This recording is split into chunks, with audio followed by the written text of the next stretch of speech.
Hello दोस्तों, हमारा नाम हिमांशु ब्रह्मण्या है और आपके चैनल का नाम है हिमांशु ब्रह्मण्या स्टडी पॉइंट। तो जैसे आपको पता है कि हमने पर्वत और पढ़ लिए हैं, है ना। तो अब हम नदी तंत्र पर आते हैं। तो सबसे छोटा नदी तंत्र है, मतलब परीक्षा की दृष्टि से बोल रहे हैं।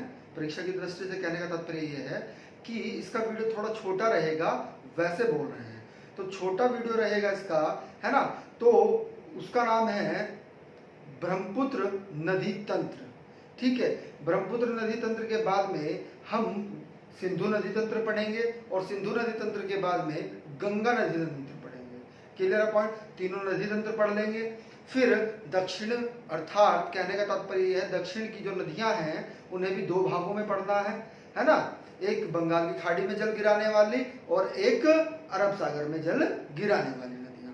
तो आज ब्रह्मपुत्र नदी तंत्र को पढ़ते हैं। देखिएगा, ये डायग्राम बनाया है हमने नदी तंत्र का पूरा। नदी तंत्र होता क्या है, देखिएगा, बिल्कुल ध्यान समझिएगा। ये मुख्य धारा है, मुख्य नदी है। अब इसकी क्या होती है, सहायक नदियां होती हैं। इसकी क्या होती हैं, सहायक नदियां होती हैं जो अपना जल मुख्य नदी में डाल रही है ना। अब क्या होती है, इसकी भी जो सहायक नदियां होती हैं, इनकी भी क्या होती है, सहायक नदियां होती हैं। इनकी भी क्या होती है, सहायक नदियां होती हैं। यानी कि जिस क्षेत्र से ये सहायक की सहायक नदियां आ रही हैं और अपना जल मुख्य नदी में डाल रही हैं, इसी क्षेत्र को हम क्या कहते हैं, इसी क्षेत्र को वास्तव में हम उस नदी का जल ग्रहण क्षेत्र कहते हैं। क्या कहते हैं, जल ग्रहण क्षेत्र कहते हैं। और इसी तंत्र को हम क्या कहते हैं, इसी तंत्र को हम उस नदी का नदी तंत्र कहते हैं। क्या कहते हैं, नदी तंत्र, है ना। एक जालनुमा स्थिति बन गई है, एक तंत्रनुमा स्थिति बन गई है। इसे हम क्षेत्र को क्या कहते हैं, जल ग्रहण क्षेत्र। और इस तंत्र को क्या कहते हैं, नदी तंत्र कहते हैं। पॉइंट क्लियर है। आइएगा, देखिएगा, बिल्कुल ध्यान से समझना है एक एक तथ्य को। विश्व की सबसे बड़ी नदी जल ग्रहण की दृष्टि से, क्या, जल ग्रहण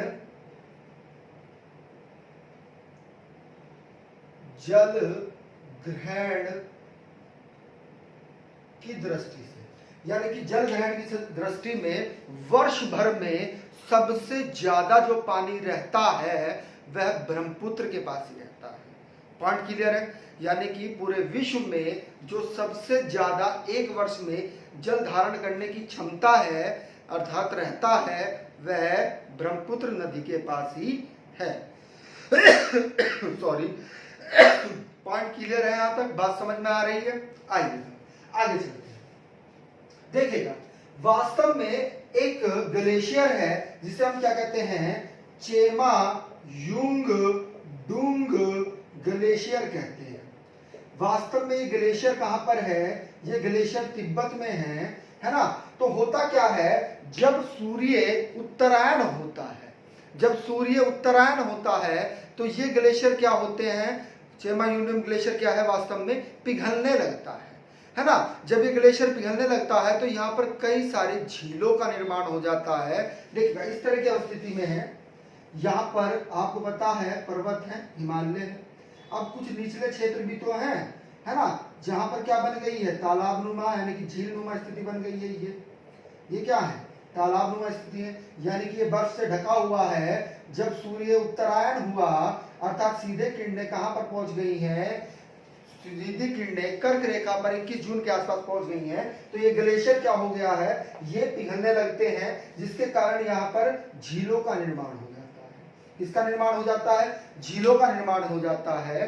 तो प्रश्न बिल्कुल ध्यान से समझिएगा, आपको चेमायुंडियम ग्लेशियर भी दे सकता है, मानसरोवर झील भी दे सकता है ना। आ रही है बात समझ में, क्लियर पॉइंट। क्योंकि इस चेमायुंडियम ग्लेशियर पर ही वास्तव में इसके पास में यहाँ पर ही क्या है, मानसरोवर झील है। यहीं पर इसी के पास में क्या है, यही आपकी राकस ताल है, जिसे हम राक्षस ताल भी कहते हैं। क्लियर है पॉइंट। राक्षस ताल से कौन सी नदी निकलती है? राक्षस ताल से सतलज निकलती है। चेमायूडियम ग्लेशियर से कौन सी निकलती है? सिंधु निकलती है। जबकि मानसरोवर झील से कौन सी निकल रही है? बहुत ही इंपॉर्टेंट है, बहुत इंपॉर्टेंट है, ठीक है, क्या निकलती है? ब्रह्मपुत्र नदी निकलती है। सिंधु किससे निकलती है? चेमायूडियम ग्लेशियर से निकलती है। आगे आप जब तंत्र पढ़ाएंगे तो उसमें झीलें भी बताएंगे हम। और यहाँ से सतलज नदी निकलती है राक्षस ताल से। क्लियर है पॉइंट? आ रही है। यानी कि एक क्षेत्र का नाम है, ग्लेशियर का नाम है, जिसे हम क्या कहते हैं? चेमायूडियम ग्लेशियर कहते हैं। तो कंफ्यूज नहीं होना है। वास्तव में जो आपकी ब्रह्मपुत्र नदी है वास्तव में वह किससे निकलती है? मानसरोवर झील से निकलती है। और एक ग्लेशियर है झील के पास में, जिसे हम क्या कहते हैं? आंगासी ग्लेशियर कहते हैं। क्या कहते हैं? आंगासी ग्लेशियर।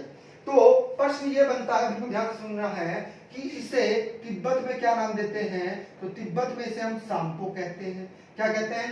सांपो। बहुत ही इंपॉर्टेंट नाम है। क्या कहते हैं? शाम्पो कहते हैं, ठीक है। इसका दूसरा नाम भी समझ लीजिएगा, इसे और दूसरा नाम क्या कहते हैं? इसे हम जांगबो भी कहते हैं तिब्बत में ही। इसे ही हम क्या कहते हैं? इसे ही हम यारलुंग जैंगबो भी कहते हैं, ठीक है, जैंगबो। क्लियर है पॉइंट? आर्य बात समझ। ये तो तिब्बती नाम है। लेकिन अगर हम करें बात कि चीन में इसको क्या कहते हैं, तो चीन में इसे बहुत इंपॉर्टेंट है, यारलू जांगपो। क्या? जांगपो, ठीक है। या इसे चीन में हम क्या कहते हैं? बहुत इंपॉर्टेंट है, यारलू तसांग पूची यांग। क्या? पूची यांग, ये कहते हैं। Clear point? थोड़े टेढ़े नाम होते हैं, ठीक है, थोड़े टेढ़े नाम है, रफ कर देते हैं। आइएगा, अब जैसे ही ये कहां पर? तिब्बत में प्रवाहित हो रही है, अर्थात देखिएगा, सबसे पहली बात ये है कि ये 3 देशों में प्रवाहित होती है। कितने देशों में प्रवाहित होती है? ये कहां से निकली भाई? चीन अर्थात तिब्बत से निकली। उसके बाद ये यहां पर हिमालय की सबसे पूर्वी चोटी का नाम क्या है? नामचा बरवा, है ना। तो नामचा बरवा से क्या करती है? ये नदी यू टर्न लेती है और दक्षिण की ओर प्रवाहित होना शुरू कर देती है। यहां पर एक दर्रा है, इस दर्रे का नाम हमने दर्रों में पढ़ा है, आप जाकर देख सकते हैं, यांग याप दर्रा। तो यांग याप दर्रे से क्या करती है? ये भारत में प्रवेश करती है ना। और जब ये भारत में प्रवेश करती है तो एक घाटी का निर्माण कर देती है, जिसे हम क्या कहते हैं? दिहंग घाटी कहते हैं। क्या कहते हैं? दिहंग घाटी कहते हैं। तो कभी कभी आपको कंफ्यूज करने के लिए वह दिहंग घाटी का नाम न देकर क्या दे देता है? दिहंग गार्ज दे देता है। क्या दे देता है? दिहंग गार्ज दे देता है। तो आपको कंफ्यूज नहीं होना है। वैसे यांगयाप दर्रे से ही एंट्री करती है, अर्थात दिहंग घाटी में प्रवेश करती है, दिहंग गार्ज में प्रवेश करती है। कहां पर? अरुणाचल प्रदेश में। कहां पर? अरुणाचल प्रदेश में। यानी कि भारत के सिर्फ और सिर्फ 2 ही राज्यों में प्रवाहित होती है। किसमें? सबसे पहले कहां पर एंट्री करी? अरुणाचल प्रदेश में एंट्री करी, है ना। अब यहां तक क्या है? अरुणाचल प्रदेश है। पॉइंट क्लियर है?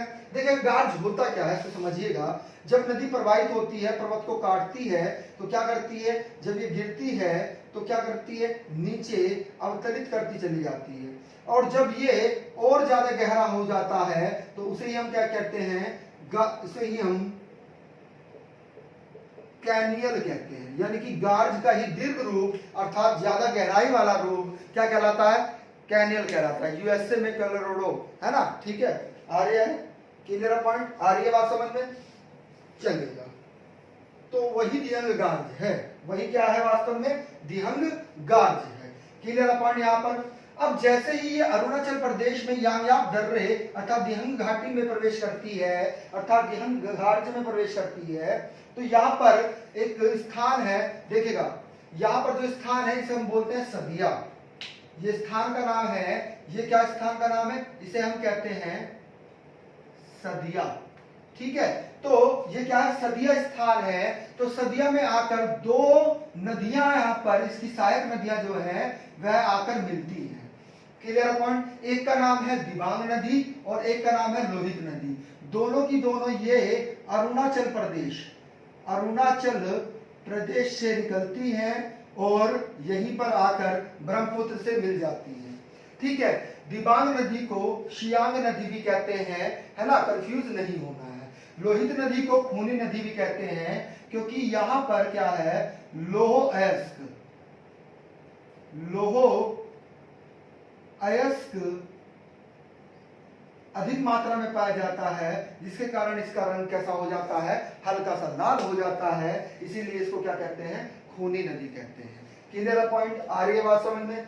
अब जैसे ये सदिया है, सदिया का स्थान है, तो सदिया के स्थान से ये क्या करती है, वास्तव में जब हिमालय के क्षेत्र अर्थात पहाड़ी क्षेत्र से आ रही है, और असम कैसा है आपको बताया, सदिया से ये कहां पर एंट्री कर गई है, असम में एंट्री कर गई है। तो असम क्या है, वास्तव में एक घाटी नुमा स्थिति है, घाटी है। असम क्या है, वास्तव में एक घाटी है, और घाटी किसको कहते हैं, जिसके तीनों ओर अर्थात चारों ओर क्या हो, पर्वत हो, उसे ही हम क्या कहते हैं, घाटी कहते हैं, है ना। यानी कि घाटी क्या होता है, समतल मैदानी क्षेत्र होता है, और जिसके तीनों ओर क्या हो, चारों ओर क्या हो, पर्वत हो। क्लियर पॉइंट, आ रही है बात समझ में। तो जब ये असम घाटी में प्रवेश करती है तो वास्तव में होता क्या है, अब मैदानी क्षेत्र में आ गई है। जब मैदानी क्षेत्र में आ गई है तो जिसके कारण क्या हो रहा है, जिसके कारण ये हो रहा है कि ये कई सारे अवसादों को साथ में लेकर आती है, गाद बालुओं को साथ में लेकर आती है, और किसका निर्माण कर देती है, ये पूछा जाता है। और यहाँ पर एक स्थान है धुबरी, है ना, क्या है, धुबरी। तो प्रश्न ये बनता है कि सदिया से धुबरी तक कौन सी नदी, क्योंकि अब सदिया के बाद जब लोहित और दिबांग इसमें मिल गई हैं तो इसका नाम क्या पड़ गया है, असम में ब्रह्मपुत्र बढ़ गया है। क्या पड़ गया है इसका नाम, ब्रह्मपुत्र। लेकिन अरुणाचल प्रदेश में अभी भी इसको क्या कहा जा रहा था, इस घाटी के नाम से दिबांग नदी कह रहे थे। क्या कहते, दिबांग नदी कह रहे थे। यानी कि अरुणाचल प्रदेश में इसको दिबांग बोला जा रहा था। जैसे ही सदिया में एंट्री करी अर्थात असम में एंट्री करती है तो इसका नाम क्या हो जाता है, ब्रह्मपुत्र हो जाता है। और सदिया से लेकर धुबरी तक ये एक गुम्फित जलमार्ग का निर्माण करती है। किसका, जलमार्ग का निर्माण करती है, अर्थात छोटे छोटे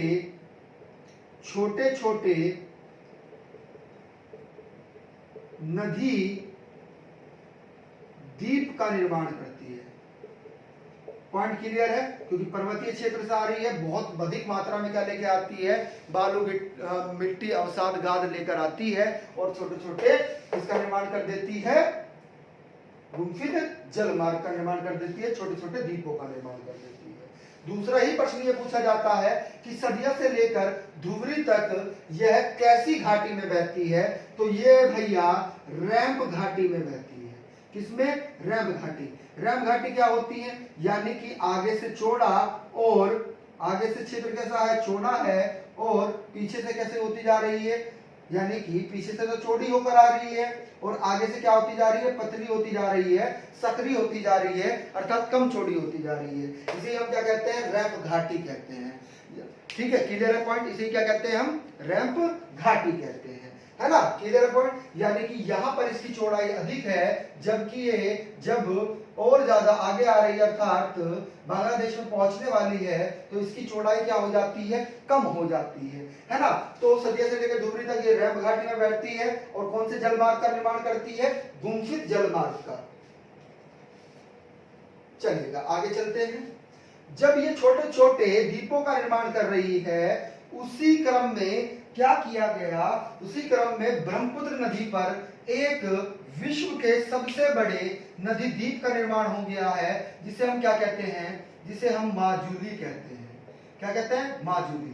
क्लियर है पॉइंट, आ रही है बात समझ में। यहाँ पर किसका निर्माण कर दिया है इसने, माजुली द्वीप का निर्माण कर दिया है। और माजुली द्वीप विश्व का, बिल्कुल ध्यान समझिएगा, विश्व का सबसे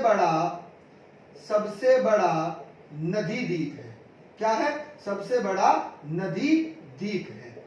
आपसे प्रश्न दूसरी प्रकार से यह भी पूछा जा सकता है कि भारत में नदी जिला कौन सा है, नदी जिला कौन सा है, तो वास्तव में नदी जिला भी माजुली है, क्योंकि असम सरकार ने इसे सम्मानित करते हुए इसे जिला घोषित कर दिया है। क्या घोषित कर दिया है? जिला घोषित कर दिया है। और वर्ल्ड रिकॉर्ड भी इसी के नाम है, गिनीज वर्ल्ड रिकॉर्ड भी इसी के नाम है, माजुली द्वीप के। सबसे बड़ा नदी द्वीप है। क्लियर है पॉइंट? आ रही है बात समझ में? चलेगा, आगे चलते हैं।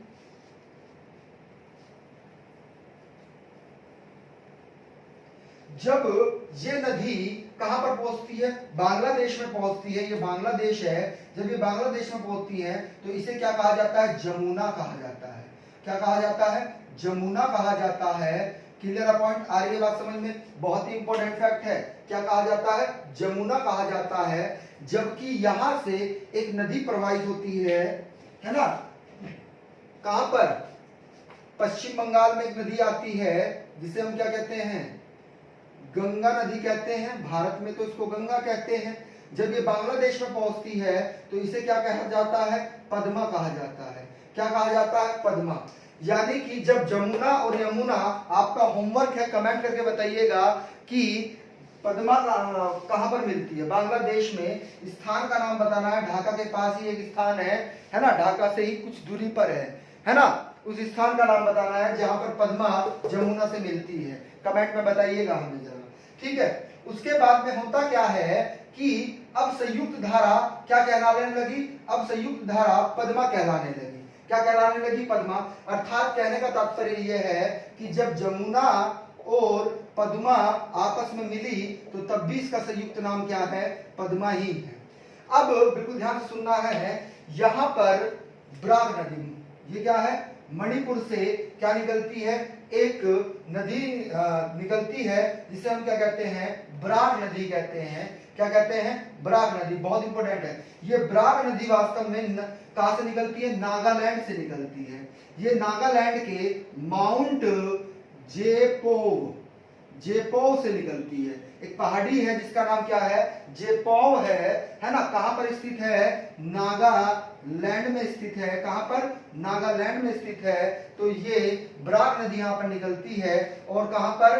बांग्लादेश में जाकर किससे मिल जाती है? पद्मा से मिल जाती है। और इसका यानी कि जब ये बंगाल की खाड़ी में अपना जल गिरा रही है तब इसका नाम क्या बनता है? बहुत ही इंपॉर्टेंट फैक्ट है, बहुत ज्यादा इंपॉर्टेंट फैक्ट है। तो इसे हम मेघना या बराक नदी कहते हैं, मेघना नदी कहते हैं। क्योंकि बराक नदी की एक छोटी सी सहायक नदी है मेघना, है ना? वो वास्तव में कुछ कुछ बुक्स में ऐसा भी लिखा होता है कि बराक को क्या कहते हैं? मेघना कहते हैं। बराक को क्या कहते हैं? मेघना। अर्थात कहने का तात्पर्य यह है कि बंगाल की खाड़ी में जो जल गिर रहा है वह किस नाम से जाना जाता है? वह मेघना के नाम से जाना जाता है। पॉइंट क्लियर है? चलेगा, आगे चलते हैं। आइएगा, आपका होमवर्क है, आपको बताना है कि बराक नदी कहां पर गिरती है, अपना जल, है ना, पद्मा में कहां पर डालती है ना? नहीं पता लगेगा तो हम जब आपको गंगा नदी तंत्र पढ़ाएंगे तो तब यहां पर इन पॉइंटों पर हम चर्चा कर देंगे। ठीक है, आइएगा। अब देखिएगा ये क्या है? इसकी उत्तरी सहायक नदी कौन कौन सी? सुभानसिरी, मानस, कोंग, तीस्ता, पगलादिया, ठीक है, और जिया भरेली। और दक्षिण की सहायक नदियां कौन सी है? धनसिरी, कपिली और बूढ़ी दिहांग है। ठीक है, आइएगा एक एक पर चर्चा कर लेते हैं, बिल्कुल ध्यान से समझिएगा। ये देखिएगा तीस्ता नदी जो है वास्तव में, ये तीस्ता नदी यहाँ पर एक ग्लेशियर है सिक्किम में जिसे हम क्या कहते हैं? जिसे हम जेमू ग्लेशियर कहते हैं। क्या कहते हैं? जेमू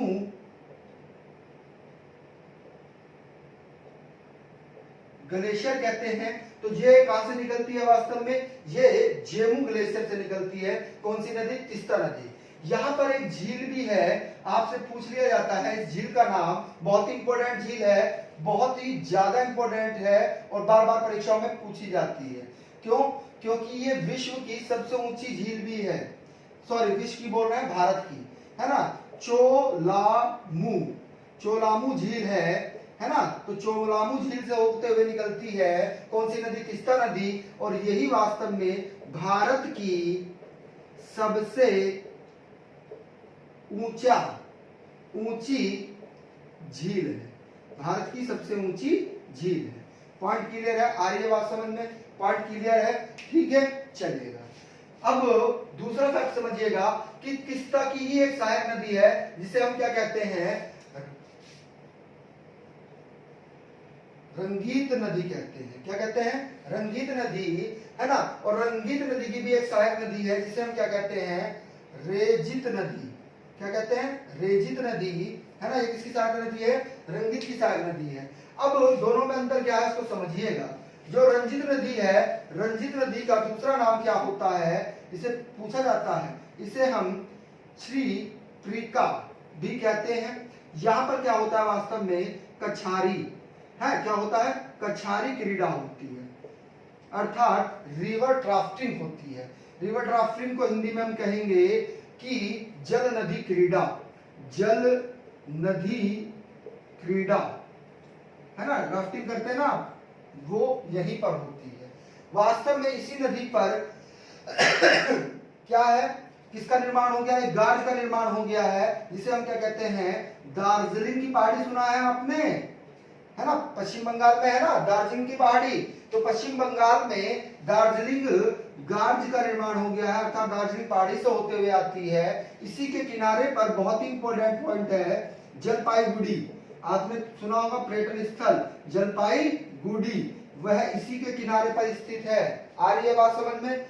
बहुत ही ज्यादा महत्वपूर्ण प्रश्न क्या बनता है तीस्ता के बारे में या इन दोनों नदियों के बारे में, क्योंकि ये तीस्ता की सहायक नदी है। वास्तव में 1787 से पहले, कितने से पहले, 1787 से पहले ये क्या थी वास्तव में, ये गंगा की सहायक नदी थी, गंगा की सहायक नदी थी। पॉइंट क्लियर है? बात समझ में आ रही है? किससे पहले? 1787 से पहले। होता क्या है कि बाढ़ आ जाती है, होता क्या है कि बाढ़ आ जाती है। तो बाढ़ आने के क्रम में होता क्या है कि यह अपना मार्ग बदल देती है, और मार्ग बदलने के कारण क्या होता है वास्तव में, ये किसकी सहायक नदी बन जाती है, गंगा की सहायक नदियों को छोड़ देती है, अर्थात तो उसमें अपना जल नहीं गिरा रही है। किसमें गिराने लगी है? ब्रह्मपुत्र नदी में अपना जल गिरा रही है ना। जरा बताइएगा हमें कि माजुली पर किसकी खेती होती है, बताइएगा। माजुली द्वीप, माजुली द्वीप पर किसकी खेती होती है? हमेशा ध्यान रखना है, जितनी भी नदी घाटियां होती हैं, है ना, उन्हें बेसिकली क्या कहा जाता है, धान का कटोरा कहा जाता है। दामोदर नदी घाटी है, महानदी घाटी, महानदी घाटी को क्या कहा जाता है, धान का कटोरा, है ना।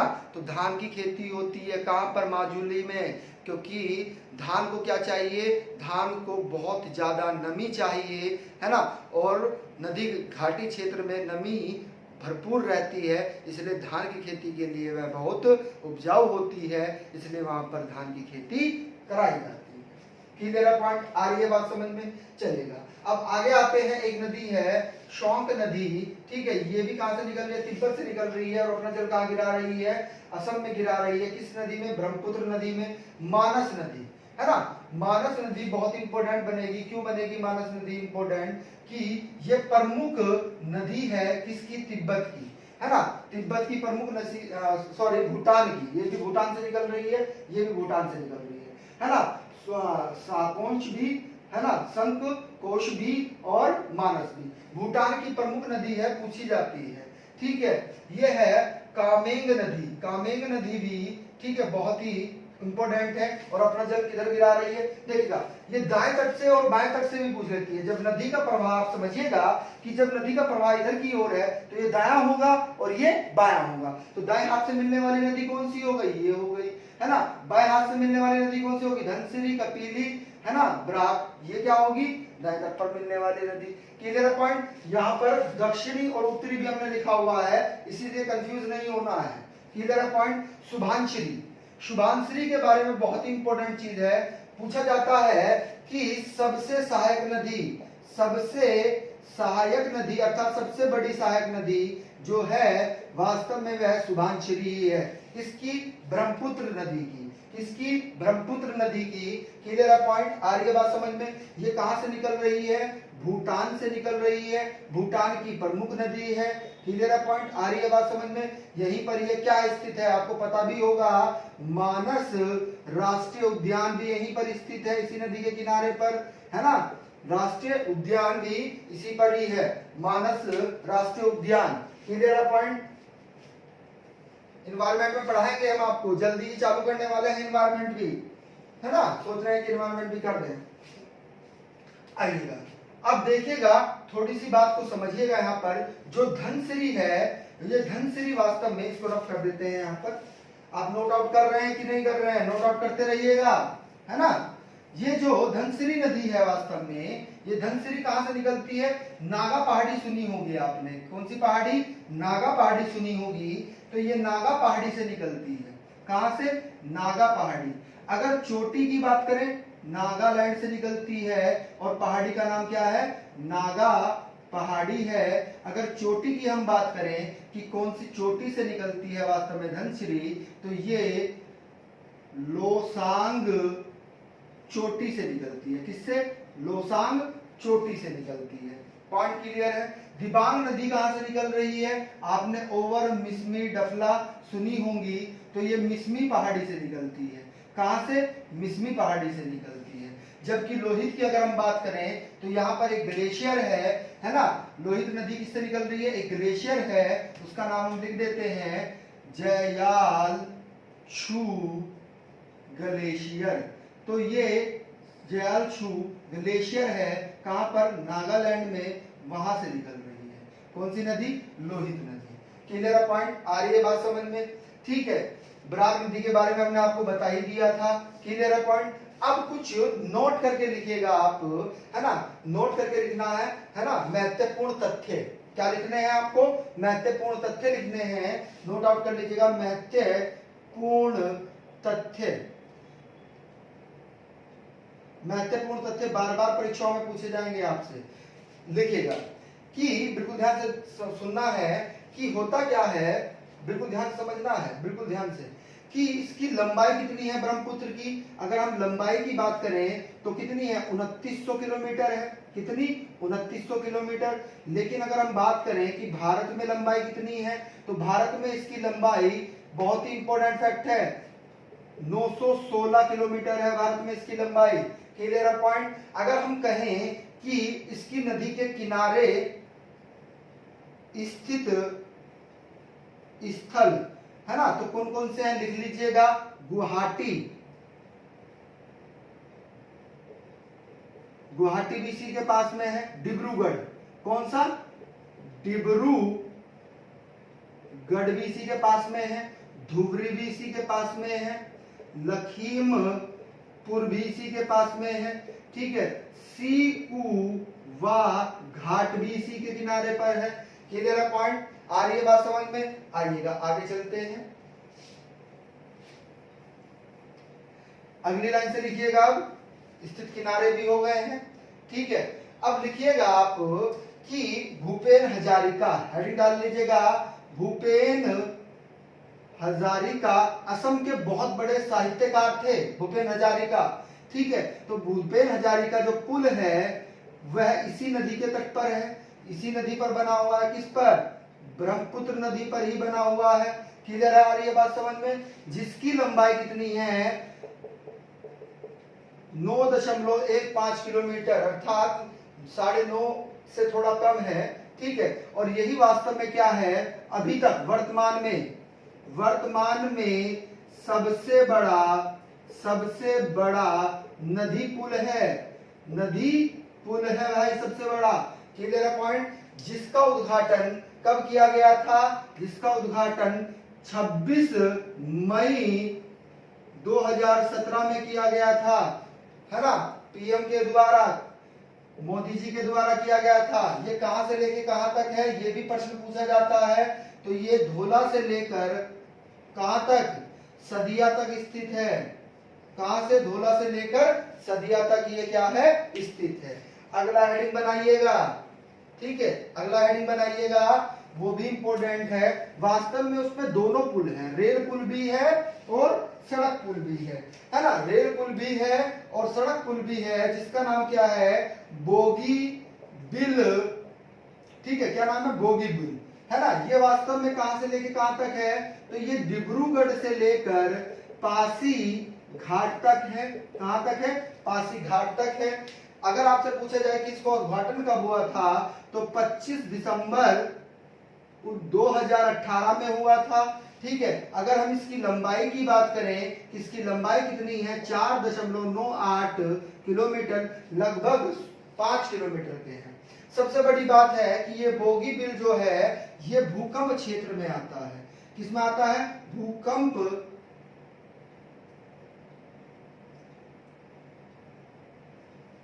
भूकंप क्षेत्र में आता है।